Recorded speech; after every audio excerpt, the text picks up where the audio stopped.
আসসালামু আলাইকুম, আমি মেহরাব আলী।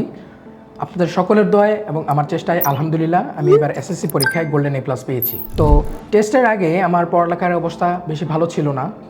দেন এফআরবিবি 26-এর ক্লাসগুলো কন্টিনিউ করি, রেদওয়ান ভাইয়ের গাইডলাইনগুলো মেনে চলে আলহামদুলিল্লাহ আমি টেস্ট পরীক্ষায় একটা ভালো রেজাল্ট করেছিলাম। অ্যান্ড সেই জার্নিটা আপনাদের সাথে অলরেডি শেয়ার করেছিলাম। দেন সে এফআরবিবি 26-এর ক্লাসগুলো কন্টিনিউ করে আলহামদুলিল্লাহ আমি এসএসসি পরীক্ষায় গোল্ডেন এ প্লাস পেয়েছি। তো আমি ফিজিক্স অ্যান্ড বায়োলজিতে তেমন একটা ভালো ছিলাম না। দেন আমাদের এফআরবিবি 26-এর রেদওয়ান ভাই এবং জুন্নুরাইন স্যার, আমি তাদের ক্লাসগুলো ভালো মতন করি, সুন্দরভাবে করার পরে আমি আলহামদুলিল্লাহ ফিজিক্স অ্যান্ড বায়োলজি ভালোভাবে বুঝতে পারি। দেন আমার সবচেয়ে বেশি ভালো লাগছে যেটা এফআরবিবি 26-এর 1-to-1 মেন্টরশিপ প্লাস একটা ক্লাসের মাধ্যমে বেসিক সিকিউ, এমসিকিউ, এসকিউ সব ক্লিয়ার করে দেওয়া।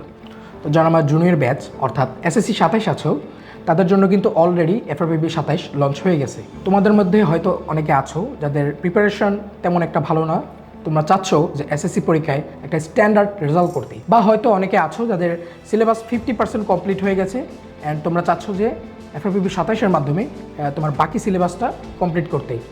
অ্যান্ড যারা আছো যাদের প্রিপারেশন অনেক ভালো বা ভালো, তারা তোমাদের শেষ মুহূর্তে তোমাদের এসএসসির জার্নিটাকে ঝালাই করে নিতে চাচ্ছ, তাদের জন্য এফআরবিবি 27।